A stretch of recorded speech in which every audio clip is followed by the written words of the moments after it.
I'm gonna do a Google for that. Yeah, I'm sure there's something. So, welcome, ladies and gentlemen, boys, girls, friends, and neighbors, and those of other genders who I have not specified at this moment. You said neighbors. Neighbors works. Of course.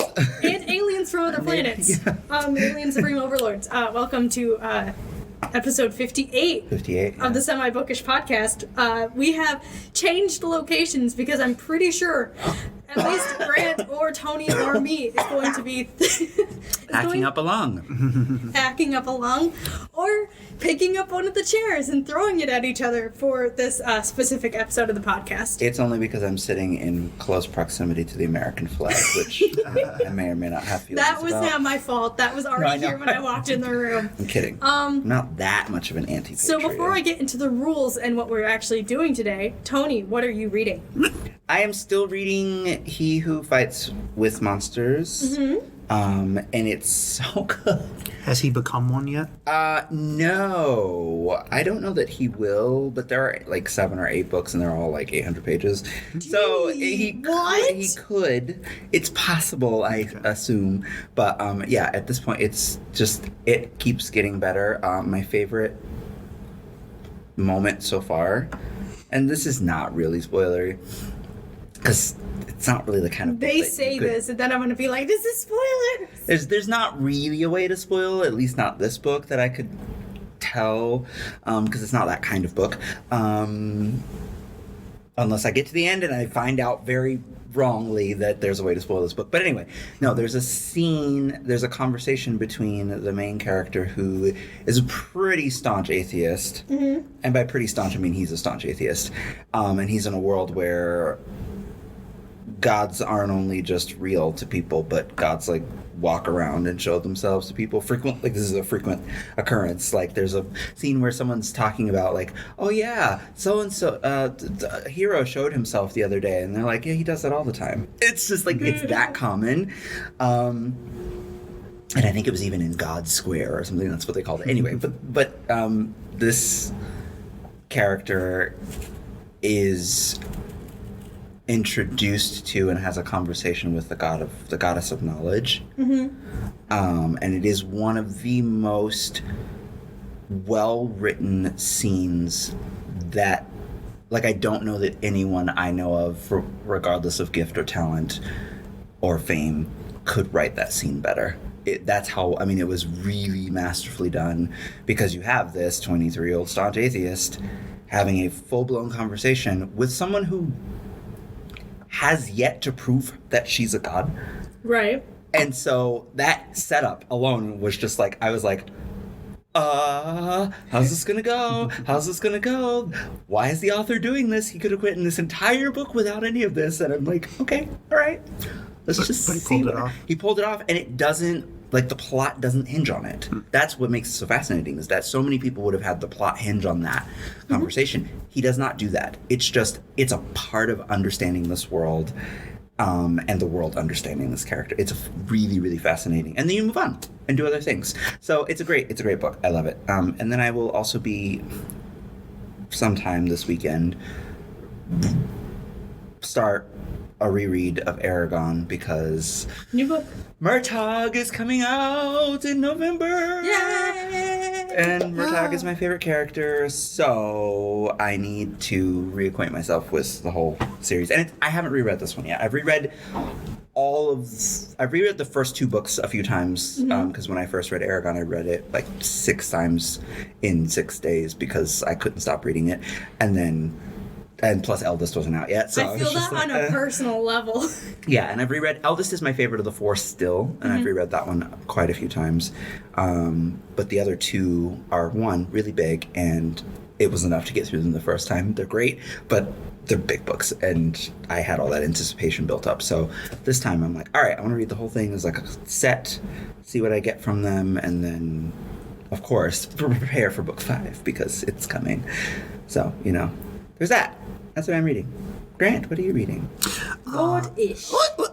I'm currently reading 2 things. Oh, 2 things. 2 things, one fiction, one nonfiction. Okay. So, fiction-wise, I'm reading Light in August by William Faulkner. Oh. I got pulled back into the Faulknerverse. Okay. The expanded Faulknerverse. Expanded Faulknerverse, yes. Now, how far are you into it? I'm almost done with it. Oh, and It's it was very good. is it okay? No, All it's right. it's Nice. Faulkner. I mean, Yeah. he's kind of becoming one of my favorite artists in general. Ooh, nice. Okay. But I mean, it is Faulkner. yeah, I know it's not like an unpopular opinion to have, but Well, it's it depends on who you ask. But, Okay, but alright. I mean, yes, you're right. In the literary canon, he's not someone that it's ever a surprise when someone says, "Oh yeah, by the way, he is actually that good." Like it's like, yeah, Yeah, cool. yeah, and no, just each time I start a new one of his books, I'm just kind of amazed, like when you look at the time period that it came out and how forward-thinking it is, like structurally and everything. Yeah. Like this one's very loose. It's almost like you're listening to.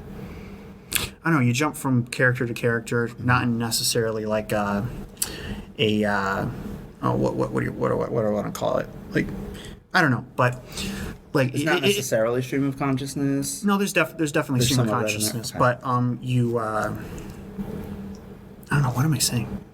No, You're talking about the extended Faulkner. Is it like is it omniscient narrative kind of where you're like Yeah, for the most part, in and yeah. out of people's heads at will? Yeah, I guess what I'm Okay. trying to say is there's a natural flow. Like it's not completely unstructured, but it just it makes sense. I don't know. Yeah, no, that's cool. Yeah.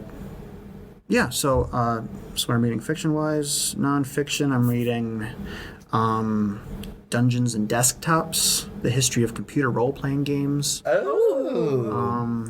Okay. You have both of us interested. Yeah, no, yeah. A, because I'm just interested in it, and B, because I haven't started writing it yet, but I'm kind of plotting out an idea for something that involves the creation of like an old style, computer Like RPG tabletop. type. Oh, like a computer. Yeah, yes, like an old dungeon crawler or something Like- like Ultima or whatever. I was gonna be like So King's is it Quest. like- Like King's Quest. Like a King's little bit. Quest. story that Yes. involves something like that, or What do you mean? like is it like the thing that you're writing? Is it a story that involves something like that, or like how's the mechanic working? Well, it didn't. Without telling too much. No, I mean at the moment, one of the characters is creating. Oh, I see. So it's either going to be like late 90s, early 2000s. You know, that was like in Late vogue 90s. when computer RPGs first started coming out. Alongside that, there were all of these.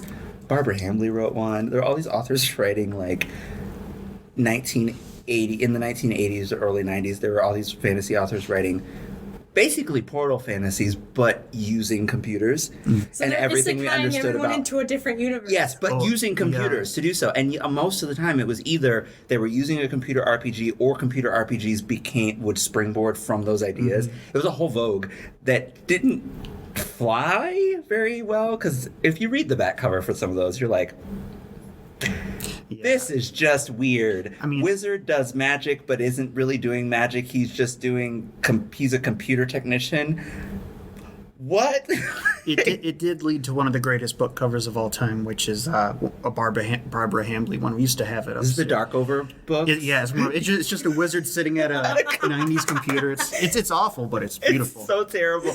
Yeah, I know. But it also led to one of Diana Wynne Jones's, less known, but I started reading it and I thought it was fantastic, but I still was like, I mean, I haven't finished it, but it was one of those weird things of like, this wizard clearly works at a computer firm, but is talking about it as if he's talking about spells.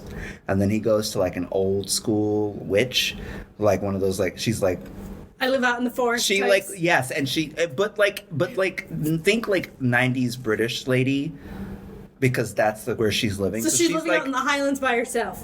kind of like she's on the outskirts of London. Yeah. She's an old cat lady. Like she's that kind of lady. She like probably has some not quite yoga If mats, Sophie but from Howl's Moving Castle lived by herself and was the actual Witch of the Waste. yes, but then she like does things like tells the weather to behave, and you're just like. And so he comes with this complicated problem, and she's like, "Ugh, modern magic," and I'm like, "What is happening?" So it's things like that makes that whole genre like fun in concept, but my brain is just like, I don't know how to make this work. So good luck. That's what I'm saying. And Yeah, also, yeah. I feel like that book will I mean, that should be interesting to see. I mean, I don't know. The history of anything is always interesting to me, but something like that is, Anyway, pre-Morrowind kinds of things. Pre-Morrowind. Obviously Morrowind is like the BC AD of video games. Well, No, yeah, Morrowind's my favorite game ever. So I'm not. Oh, is it really? I'm not poking fun at you. Oh, I've never played Morrowind, so I feel a little, I own it, but I haven't actually downloaded it to my computer yet. It's the one I think they need to give us a remaster for, so that I can play it. Definitely, yes. It would definitely benefit from at least just a graphic overhaul. Yeah. Mm-hmm. But they're giving us Starfield this year, so I'm actually. Are they? No, they actually have a. Are they really? Yes. They have Are we sure? They have a release date. It is in June or July. I saw it on YouTube the other day. I'm so See, excited. now I have to leave whatever tab I was on to figure that out. But okay. But yeah, in conclusion, in the story I'm thinking of, the creation of the game reflects and refracts themes that are going on that I'm interested in that are going on in the rest of the story in the real world. Yeah. Okay, anyways. No, I love Aaron. that. Yes. Yes. Oh, Aaron and I should just say this now before Aaron gets going. You and I will soon be playing the same game again because I hope this one doesn't send me back to Kashyyyk to fight spiders again. Oh. Yeah, the new Fallen Order. Yes. The new Fallen Order will be coming out soon, and I need to pre-order my copy tomorrow. I also need to pre-order my copy, but I have to wait till I get paid first. Yeah, exactly. You need to play the first one. You need to play the. It's great. If you can fight spiders. We'll talk about it in May. Yeah, we will. Yeah. To give us a month to give us a month to just do nothing else. Yeah. So what are you reading, Aaron? I just finished reading Tatami Galaxy by what's their name? Don't ask me how to pronounce their name. Tomihiko Morimi. Okay, you did better with that than I would have done. It is basically, in the shortest way possible, an unnamed college student has a Groundhog Day-esque adventure where he figures he's unnamed, so we don't know his name the whole entire time. Basically, he meets this girl while he's in college, and he's basically. It's being dangled in front of him. That State Farm commercial where the fisherman is dangling the dollar over top the lady and he's got a dollar, It's like that. He keeps going for it and then it just keeps not happening. And so every single time he gets to the end and he keeps going, oh, this sucks. I really wish I could have dated this girl. And then he gets sent back 3 years to do it all over again. And so he just keeps getting Groundhog Day right then and there, and it's hilarious, but it's a dark comedy. Sure. And then also, by the time this podcast episode comes out, or by the end of today that we are recording, I will be taking a break from my Hogwarts game because I'm playing that right now. Yes, and... But also, Sims 4 is coming out with a new expansion pack, so I had to take a break so I could play that. Got it. I was wait, what is interrupting this? Yeah, what number expansion pack is this? Don't even ask. I don't know. I've spent so much money and time. I have over 7,900 hours dedicated to this game, and I've owned it since 2017. So please do that math for There you go. But I am also playing the Hogwarts game. It's okay. Okay. I was wondering. I was how is that going? Because It's kind of mid. There are a lot of spiders. No offense. No. That keeps me from buying a game that I probably wouldn't like very much. There are spiders. There are definitely a lot of them because you are in the Forbidden Forest for at least a good You get to the third main quest, and then all of a sudden they send you into the Forbidden Forest, and guess what's there? You go into the Spider Cave. Well, yes, the acromancer. And so you're stuck in there, and what's the name of the head spider or the Aragog? He's not even in it. He's not in it. Oh yeah, this would be this game is set in the 1800s. Although he will make an appearance in the Fantastic Beasts movies, as will Hagrid and all the others, because we're going to the Chamber of Secrets. Wait, no, there's another one. Oh no, there's two more. Yeah. But for your timeline information, the game is set by the time your character, who is a 5th year, starts their 7th year, Dumbledore will be starting his 1st year at Hogwarts. As a student? Yeah. Wow. So if that gives you any type of idea on the timeline of where you can go, it's a pretty interesting game. I'm not really too interested in the whole your character has an ancient magic that only they can utilize, and it's so ancient that only this one professor way back when has it, and he's kept it a secret all this time. And then you are also squashing a random goblin. I'm going to spoil this game for everyone who's at home. You have to squash a random goblin rebellion who's actually being controlled by one of the evil dark wizards at the time. I mean, there was a goblin rebellion. Yeah, but like it's actually being controlled by the dark wizard who's actually controlling the goblin to make the whole entire rebellion happen. And you get to decide whether or not you release a whole entire ancient magic or you take it for yourself and you become evil. And none of your choices in this game matter until the very last choice you make. And that's it. Okay. Granted, I do really love the fact that one of Voldemort's uncles is in the game, and he's completely blind. Oh, that's interesting. He's blind, and the only way he gets around this whole entire castle is he uses his wand as like a sonar, like echolocator, like a bat. And it sends you can watch him walk around, and it's really adorably hilarious because he is like a main plot point for one of the for one of the storylines in this game. So he is pretty much a big character, but you watch him walk around and you just see a light coming from his wand, and you see the sonar just going out, and that's how he knows what's going on. I have no idea how he goes through potions class, but he's in the class with you too, and I'm I don't understand how you know where the cauldron is, but here we are. So interesting. that's kind of what we're doing. Okay. And that's our preface into the fun part of the episode. Yes. If you should do so, please ring the Yes. bell.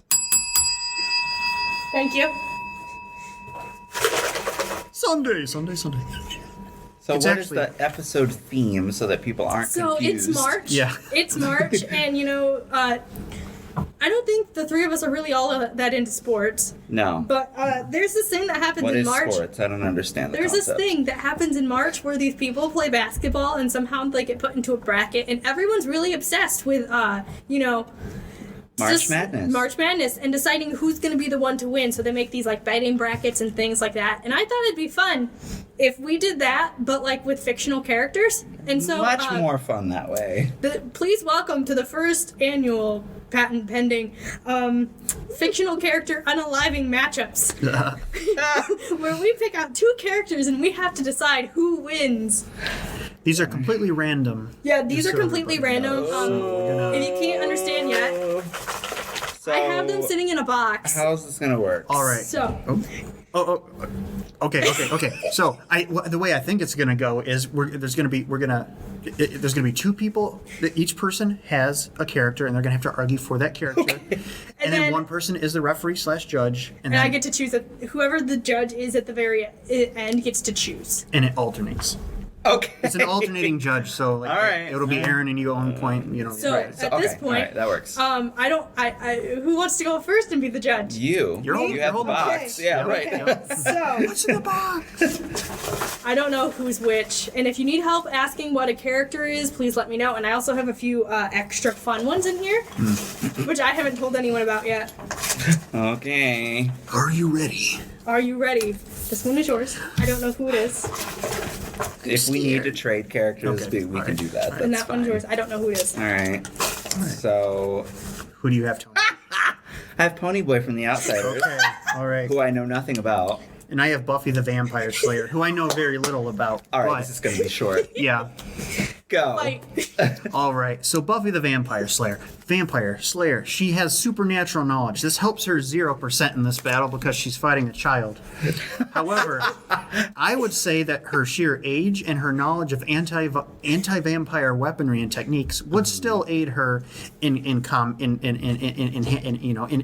with a human child. That's true. And even though Ponyboy Has a is knife. an outsider, That's true. yes, but As a she switchblade. has stakes. Okay. Like literal stakes. made of wood? I mean, but she knows where to put them. So I mean, I haven't seen very much of the show. Like how I've seen enough of the show, and I know how these kinds of shows go, to know that anyone who kills vampires, even accidentally, in a high school, is going to go pretty toe-to-toe with any gangster from a 60s high school. So Okay. Ponyboy's losing this one in my You're supposed to be arguing. For I cannot argue for Ponyboy. There's no argument in which he wins against Buffy the Vampire Slayer. All right, Ponyboy tries to stay golden, but I mean, I'm not the judge. But. Ponyboy tries to stay golden, but the water ends up running a little bit too red for his taste, and Buffy the Vampire Slayer actually wins this round. Okay. Ding ding! All right. Sorry. Please don't actually ring the bell. Aww. Oh, yeah, I forgot. You ruined the fun. Well, next Go ahead. one I'll do it. Next one I'll do it. Wait, so are we rotating right or left? It doesn't matter. It matters. I'll be the right. Someone has to be You're the gonna be judge. this time? Yeah. Okay, So, so I please hand know. in the box. Okay, I was gonna be like, I'm not looking at it, but Okay. Here you go, Aaron. That way we know who judged. Here you go, Tony. Oh God, Who I do don't you like have? that laugh. Who do you I have have? a wild card. So does that mean I can just pull in whoever? yeah. Is this before or after I find out who you No, have? after. Can you pull in God?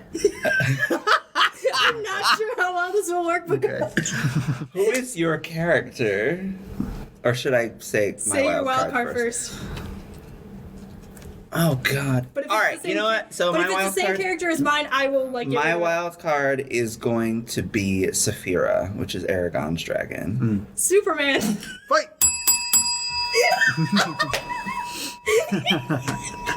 Oh, that. Oh, actually, nope. You know what? Saphira wins. You know why? Because the one thing that Superman is impervious to is magic, and Saphira is magic AF. Because Define in her, impervious? so it like he cannot fight magic. So the one thing he's not impervious to is magic. But she's a dragon, so she'd have a physical form. So can't he? Just... She is magic personified because in Aragon's world, magic comes from the dragons. Even the elves don't know magic except that the dragons had it first. Okay, but what if he could pick up a rock and throw it? Technically, he'd be able to fight the dragon. I mean, Just because he physically cannot touch the dragon does not mean he cannot pick up a building and throw it at the dragon. I mean, that's fair. Like, he can pick up things So he and could throw it. battle the dragon. Yes. That's fair. But if she starts like, And they can both have a flying race. And do we know, like, if it... that's true. Like, what if he ends up, like, outflying her? And by outflying, I just mean outmaneuvering because he's so tiny and can outfly her. And he can pick up something and toss it at her. But this is a in being that mid-flight. is accustomed to battling in the air. I mean, not that So? Superman isn't, but like, how many beings fly like Superman on Earth? I don't know. Yeah, exactly. Whereas But she still. lives in a world in which this is normal. But still. So I'm not saying he wouldn't give a fair fight. And I don't know, does she have a rider with her? Because if she has a rider with her, he's screwed because the rider just performs magic. And I think it's just the dragon to remain fair. oh, that's rude. I'm Fine. Okay, fine. You're the judge. You didn't say fine. Saphira and Ryder. You're right. So. Yeah, that's true. I intentionally didn't do that. All right. so you're saying it's time to judge. Yeah, I think you. All yeah, right, so- yeah, I don't know what you should. Yeah. My heart tells me Superman. but I He tells me dragon. I feel that Tony put up a slightly more concrete argument for it. Hey, try. Okay, so So Saphira wins? Saphira wins. Ooh, Okay. Wow, whoever hears that, please send your flames over to Grant. Yep. We just broke Andy, by the way, just so that you know. My home address. If he's listening, we just killed him because we put, Superman up against a favorite. Oh, yeah. Because he likes both properties. So. Sorry, Andy. Oh, that's fine. He'll be all right. Okay. I mean, Here lies Andy. yeah. In his mind, I'm pretty sure Superman wins, which is 1980 fair. something to 2023. 1980. 83, I think it was. You act like I remember. I think that's when he was. All right. Oh god. No. All right. Who'd you get? My character is Xena, warrior princess. Oh God. Okay. And Aaron. please tell me I about forgot Wonder Woman. I forgot I gave myself this caveat, so I have Robin, but I literally gave myself a free card and said pick one. Oh God, this is not going to be fair. So you get to pick? Yeah. You do Okay. get to pick one. All right, Robin versus who again? Xena Warrior Xena Princess? Warrior Princess. All right, I'm going to let you choose. Which Robin? I don't know if I want to go comic verse or Gotham Knights verse. I feel like my answer differs depending on who it's gonna be. Doesn't matter to me. Amalgamated Whichever one Robin, you choose, you got to be able to battle Xena with it. And she's pretty strong, huh? from what I remember. I would have. So I feel like I should put Jason in this for giggles, but I want to hear this. All right, so Jason. I'm gonna lose. So Jason Todd versus Xena Warrior Princess. No, I want to hear this. Because All I right. was also going. Listen, my half and half was with that or Damien. But I'll explain. Pick one. I don't care We're which going one you with Jason choose. at this point because he's strong. Okay. Yeah. All right. But also knows crowbar because crowbar. I don't have an argument. I promise. All right. You don't have a defense against Xena? Come on. Well, the last time I remember about Xena is when she's really strong. Doesn't she have like a sword? She does have a sword. I imagine her like a female version of Conan, almost. No, that's Yeah. exactly what she No. was. So like, if she's fighting against Jason, like, depending on if he has the gun or the crowbar at this point, depends on how well this fight's gonna play out. Yeah, and Because if he Well, has- if it's Robin Jason Todd, there are no guns because he's Batman's protege. Yeah. So if he has the thing, then we can go full like sword fight here. I would That's definitely say that Xena has the benefit of sheer brute force That's and fair. combat experience. However, That's fair. as far as technology goes, I would definitely say. Technology wise, like I feel like Jason Todd would win because he has that technology. However, does anybody know if Xena knows magic or has magical abilities? Because I I don't know that she fights I feel like in a world where there's magic. I don't think that I don't think she does because I feel like she magic. really generally. Okay, I'm gonna look up Xena Warrior Princess Magic Sword ? Yeah, she might have a magic sword. I'm just gonna drop this into the chat as a Yes, as a. she has telekinesis and energy projection. Okay. I'm gonna just drop this into the chat to remind you the world that Jason Todd is used to fighting in. He has to go up against the League of Shadows. Well, bias much. That's all I'm gonna say. Okay. There's no bias there. I I'm would just say, okay. saying that Xena and Jason may have more enemies in common. So telekinesis, he's throwing a robin egg at him. I don't know what robin does. and she That's physical egg in his hand. and Xena can you know she can just move it out of the way. Yeah, so and it's if he manages to get close enough, she's got the sword. Come on. She Yeah, but knows he what also to do. has the luxury of having Batman technology. That's true. And But he fights against the League of Shadows. Which, I mean, if you really go you're League thinking of Xena doesn't fight against some evil people? Hey, I'm just saying. That's why I threw it in the chat. I'm like, just let you guys go. You guys keep going. Yeah, But they go with that, and if we go with that, because both of them fight with them, they both have like abilities where they can fight those kind of people in general. So, I don't know. Okay, yeah. All right, I'm gonna call this one and call it equal.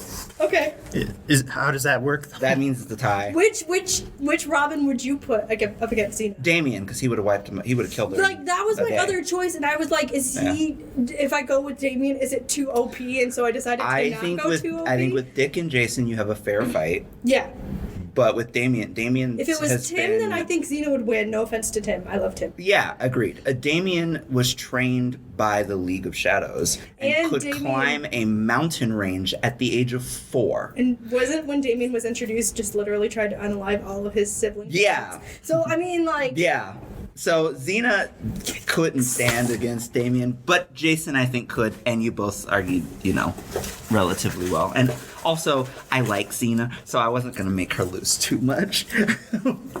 There's my bias there. Now, Xena Sorry. versus Conan, that would be an interesting one. Because if she has magic powers, Conan does not, as far as I know.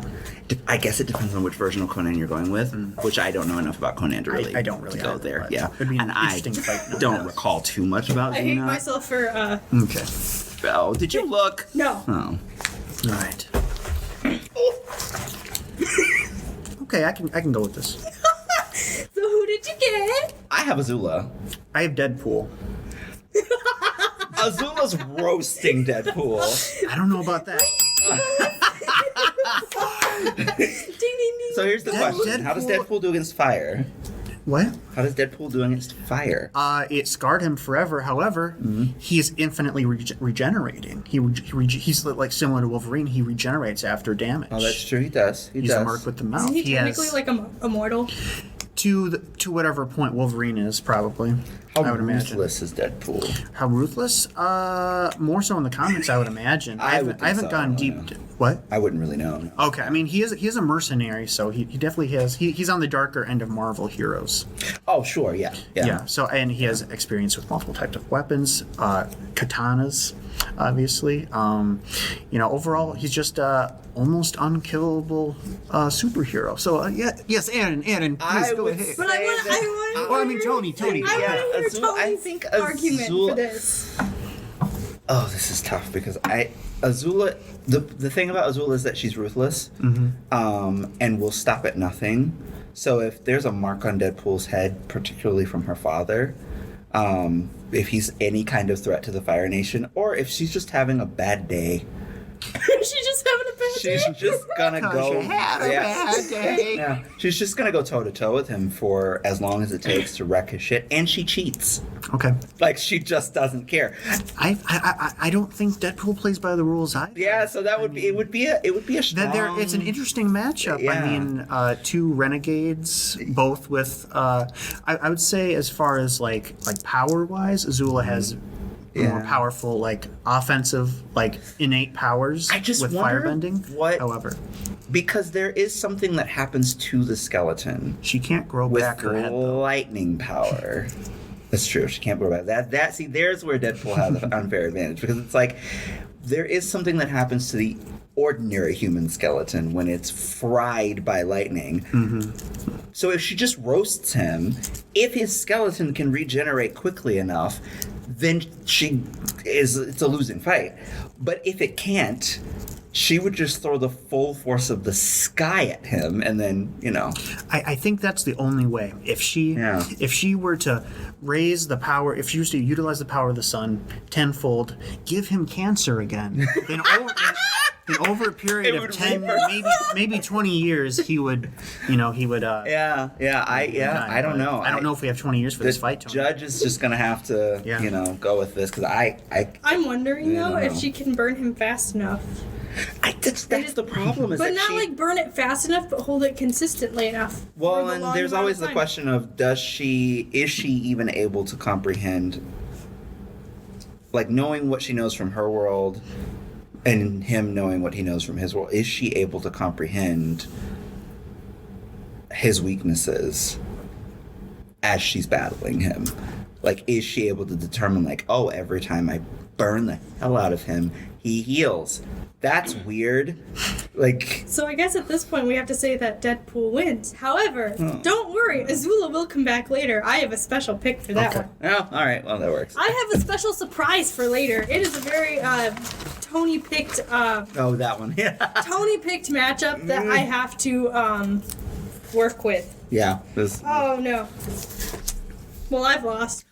Yes, you have. Who was it? Batman. Oh, geez. Oh, mine's a Dalek from Doctor Who. Oh, God. Yeah, no. No, we're already So done. Batman, because he's Batman and he's always prepared, the second that he hears of the It's a Dalek, robot. he's been reading the news frequently enough to understand what these beings are, or at least approximately what They're these beings robots are. too, because he could just like walk up behind one and go, "LOL, let me just unplug it from the So outlet." before he even goes to the fight, he's had Oracle program exactly what he needs to program. And the idea is he needs to be able to drop out of the sky because Daleks are clever. That's the thing that you have to realize. He has to drop out of the sky in exactly the right spot so the Dalek doesn't detect him and then inject the Dalek with some program written by Oracle to debug. Okay, don't hate me. I'm calling it for Batman. All right, let's keep this moving. We'll fit in some different ones. Oh, but I like Daleks. Daleks are cool, but unfortunately, we knew where that was headed. It's fair. I knew it would happen. But the But I problem had with to the put- DC universe is that Batman somehow is superior to Batman can beat Superman in a fight, but Saphira can't. So that's just there's something wrong with DC for that. I'm just saying. But my thing is basically like I had to put some losers in there. No, that's fair. That's fair. But Oh, and I lost again. Daleks go against the Doctor, so I mean they're pretty. Okay. Oh yeah. What's the fight? So this is Liz's pick. Shout out to Liz. So it's actually a book character. I don't think she's gonna win. I'm so sorry, but she's her name's Tita. She's from Like Water for Chocolate, Oh. and it's a book, and it's basically about a girl who is like she's the youngest of her family, and she was basically raised on the tradition that she can't get married because she has to stay and take care of her mom. But she falls in love with this guy, and she's like, "Meh, about the whole entire thing.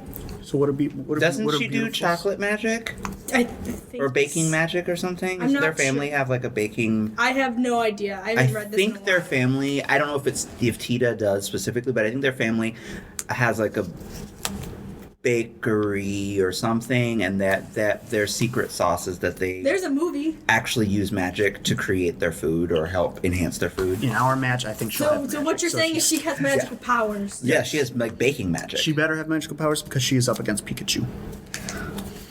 Well, so I imagine she's going. using baking magic Using against baking Pikachu. magic. I want to hear the fight. Let's go. she will probably bake some poison food, and we all know that Pikachu really, really likes food because if you watch the show, if you watch the anime, Pikachu is like obsessed. I did not see that coming. I'm sorry. Pikachu is like obsessed, and there's at least like a few different moments, like especially if we go, I think it's the Mewtwo movie, where like they literally have a whole entire picnic outside to start with, and Pikachu's like obsessed with the food. And that's when they get the letter, right? Yes. That is when Okay, they get the Grant, letter. I want you to. You gotta. Okay, you have to give me your. Okay. So I admit that Pokemon compared with a human person probably would not probably would not have the intelligence to tell if something is poisoned or not. So that's definitely a one up to her. What's the character's name? Tita. However, I would say even it would depend on the poison, and I don't know what poisons are available to her because even if he's poisoned, if he starts to realize something's wrong, he's going into blind animal rage, frothing at the mouth because this is an animal we're talking about, a wild animal. And then he starts Animal is Pikachu. I want to know. an electric type animal.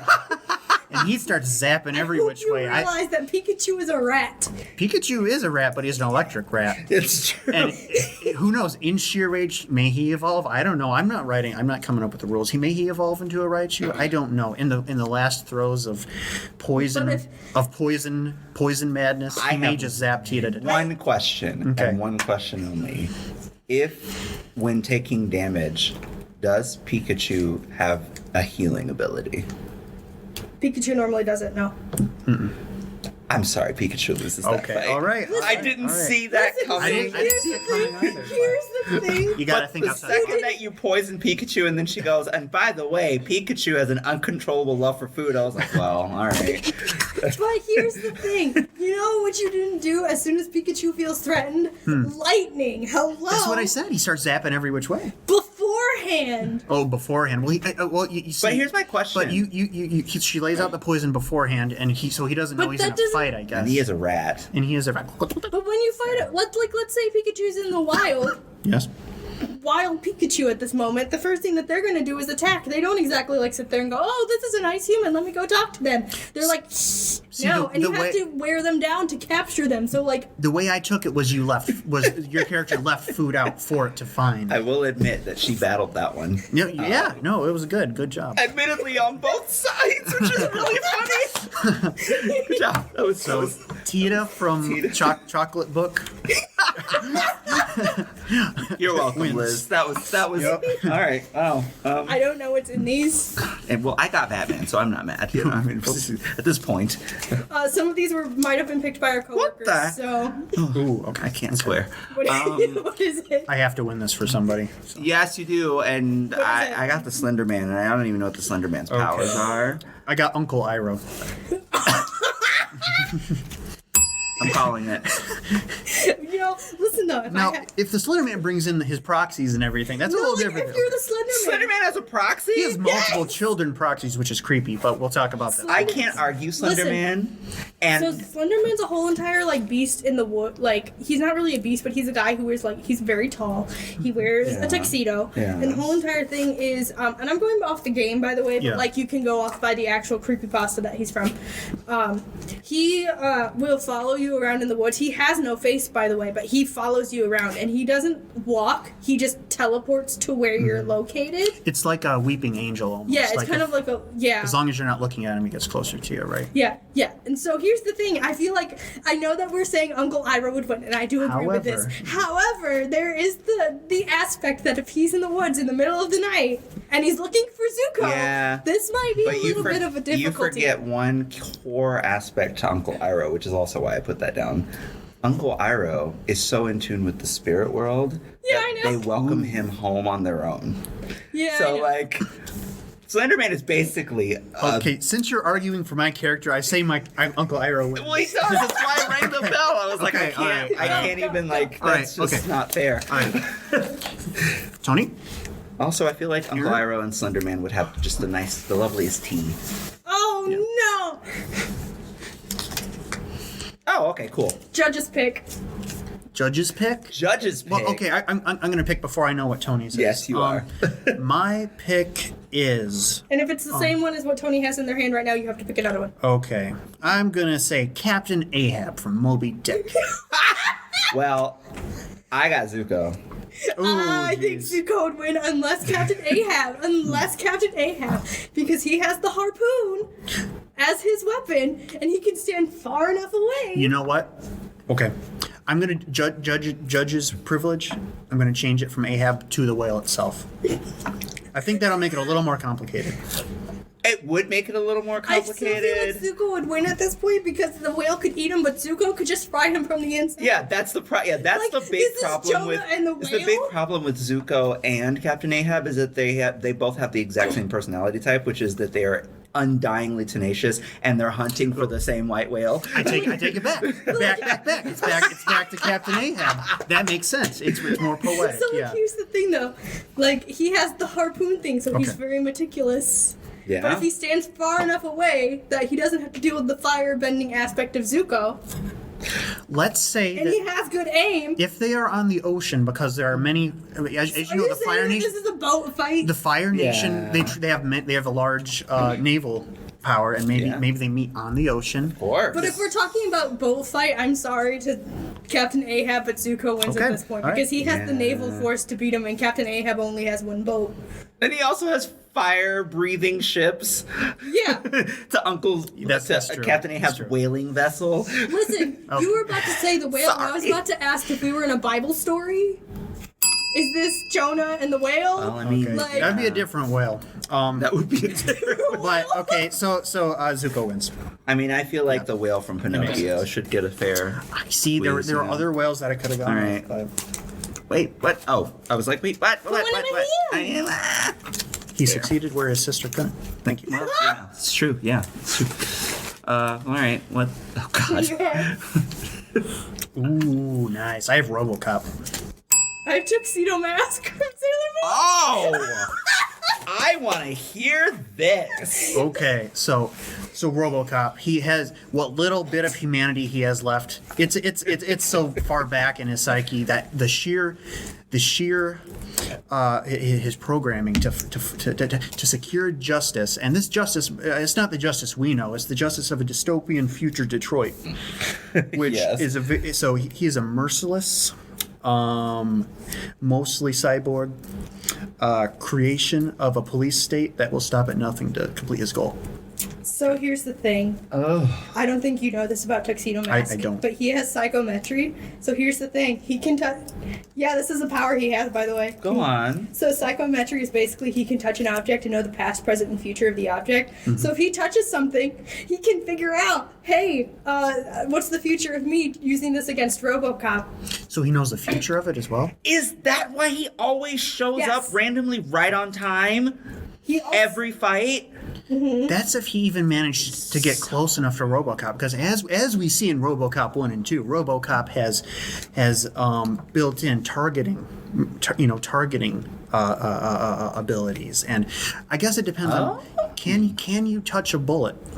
and deter, or I guess. But here's the If thing, he doesn't have to touch a bullet. What does he have if to he do? goes and he touches like a random pipe that's sitting over there on the sidelines, and he goes like, "Yo, how is my chances of using this against RoboCop?" And it says no. He can go hide himself from RoboCop for a hot minute, go find something else, and keep touching something until he realizes, "Oh, this will win." How long can he keep that up for? I mean, RoboCop can see heat signatures through walls and But stuff you like forget that. the fact that He's gotta find something useful until before RoboCop gets to him. and then he also has I don't know how well this will work on himself, but he also has psychokinesis, which means he can heal wounds with touch. Okay. Which is how he's able to heal a lot of things. That's a good thing. So I would. Oh, no, continue. Sorry. So let's just say I get shot. Okay. I would.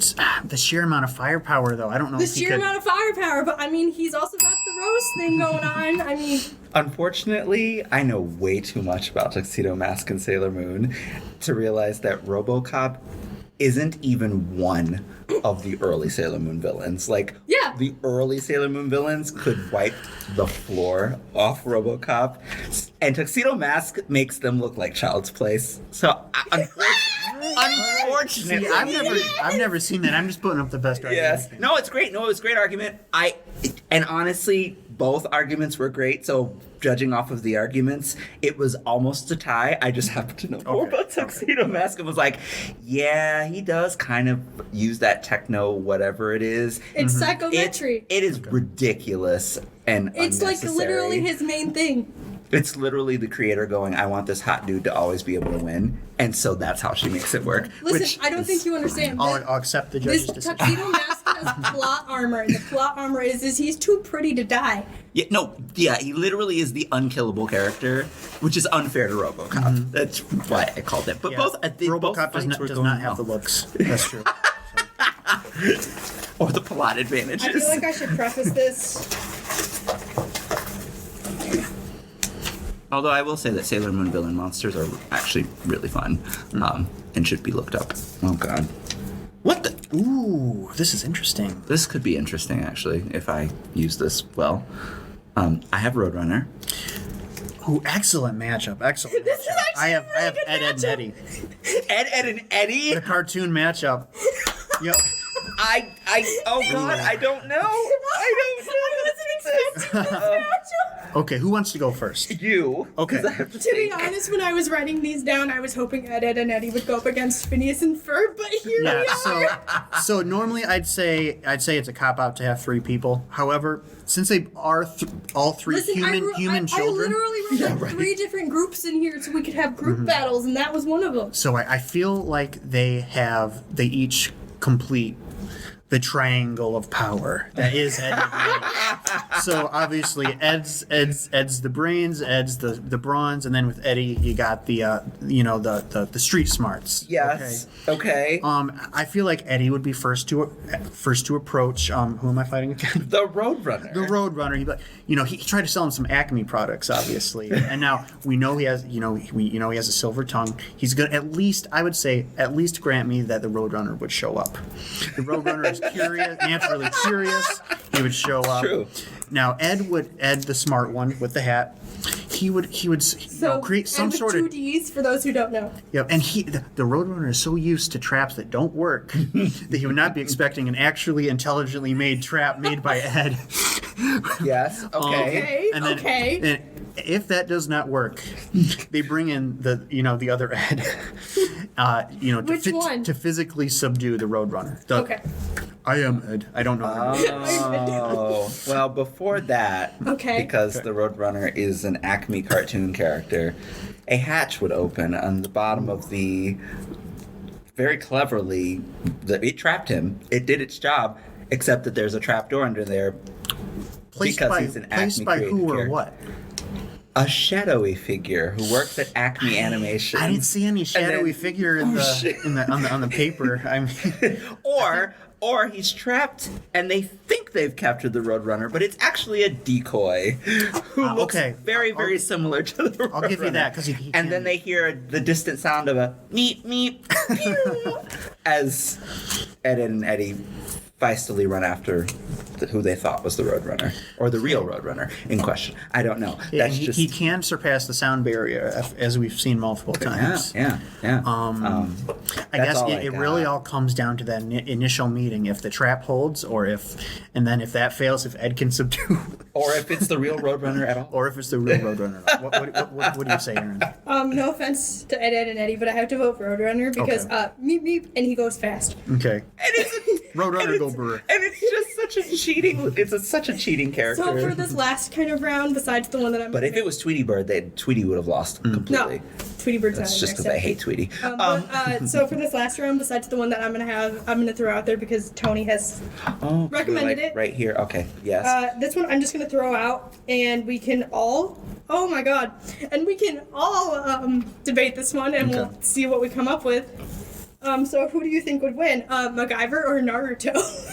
Or I thought we were good. Okay. I don't know. I picked these two out of the hat. out of the hat. I don't know either character well enough to fight that one, so have at it and I'll judge. I would say MacGyver. No. No, I would say Naruto. Because of supernatural powers. Because he's got the fox thing going on. However, I was going more for the fact that they're both pranks, like people who build things. So Naruto builds things. his whole entire shtick at the beginning of the show is he's a big giant prankster. He pranks literally everyone for like a good portion of the first season. Like that's kind of his whole entire thing. Meanwhile, you have MacGyver who can build stuff out of almost anything, versus the kid who just pranks stuff for fun because he's mad at the world. Yeah, I don't know how much Naruto's pranks would hold up to MacGyver's MacGyvering? MacGyvery, yes. It's a verb. However, it's a question of whether his creativity and ability to create weapons, what have you, how well that would stand up against a literal fox demon. I would just say that MacGyver thinks that the world of Naruto against his own and better judgment, and he's always wanted to be a dad, so he parents Naruto, an angry teenager. So are you saying that he adopts him? Yes, and they become the Batman Robin of the shared MacGyver Naruto universe. See, that went a different direction than I thought it would. This is the last one. Yeah. This is the last one, I promise. And this is a Tony suggested one. I'm sorry we didn't get to pull out yours, but yours will be the fun little smack question at the end of the next episode. All right. Oh, that could be great. Because I'm going to insert these guys in here, and so in future episodes you might see me, hear me pull out a couple random characters, and we'll fight about who's better. That sounds great. So for this episode, it is Roy Mustang from Full Metal Alchemist versus Azula. I told you she'd come back. I have no experience. So Roy Mustang's power is he can just go like this and create explosions. So Dr. Manhattan. And discrete almost. Explosions. Yes. Yeah. He's versus Azula, who has the fire-bending powers, which I feel like would be a very interesting matchup. No offense, I feel like I would put Roy Mustang there, but like... I had to think about this after having finished Full Metal Alchemist in a Blaze of Glory. I have the biggest crush on Roy Mustang that I've ever had on a fictional character. Mm-hmm. His name is Roy Mustang. Yeah. That is literally his but name. He is so... Okay, first of all, I don't crush on voice actors, but... God, he's hot vocally. And then they, as he's killing... a character, I can't spoil this for people who haven't seen it. As he's killing a character, Oh, it's Travis, that's why. His jacket flaps open, and he's got this redonkulous chest, anime chest thing going on that you're like, all of that fits underneath that military uniform. I don't buy it. Have you seen JoJo's Bizarre Adventure? I haven't, but I suppose I should know that anime does this. Okay, so he has an anime chesticle thing going, so that's heat plus heat equals heat. But honestly, if I'm thinking fairly, the problem is that Mustang's power is special in his world, but does nothing in the world of firebenders. I think a firebending child, I think Aang, when Aang first starts using firebending, could be a fair match against Colonel Mustang, because he only creates fire. Firebenders mold and manipulate fire. So with Azula being incredibly masterful as she is, he would throw all of these discrete explosions at her and she would just play with him the whole Yes. time and be like, well, this is fun. The only thing that could be interesting, because he does have a little bit of a lightning kind of thing, and she has an increased lightning ability. If they unleashed lightning abilities on each other, that could be a protracted battle. Ooh. He does have a gun, but I still don't think that would be... Would he have the ability to like snap an explosion inside of her? Or is that kind of like a thing where in Star Wars they could use the Force to like make somebody explode, but they don't? Just depends on like the world that they're in. Like if you're in her world, firebending doesn't work that way. Oh yeah, that's yeah. But if you're in his world, I don't think alchemy works that way. So I don't know, because that's the problem, is that like if you're in his world and he's creating discrete explosions, you're literally giving her power. More than she already is able to just manipulate fire. If you're in her world, it's even more of a lost bet, because he's just like running around creating explosions and she's just like, well, this is fun, die. Like, I don't see Chrono Mustang winning that one. So did honestly. you play Marvel Avengers? Because I know you bought it. I did start playing it and it was, it's fun.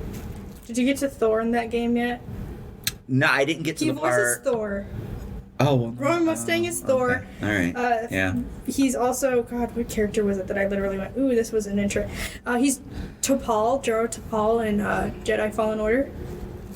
Oh, okay, all right. Well, there you go. So there's that. You would like Travis Willingham, who's the voice of Ronnie Mustang. They do a D&D. There's a D&D thing called Critical Role. He's in that.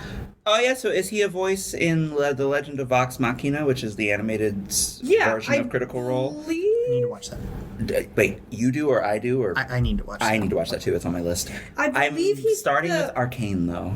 I believe he's the... I hope it's not too jokey. Arcane? He's not the... No, is he? Legend of Vox Machina? Yeah. Oh, have you seen Arcane yet?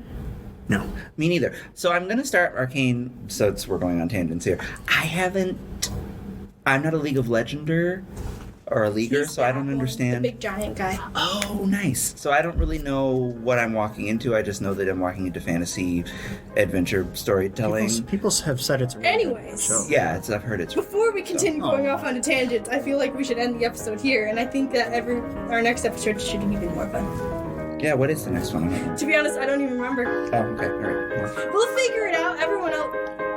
It's the history of boxes. It's true.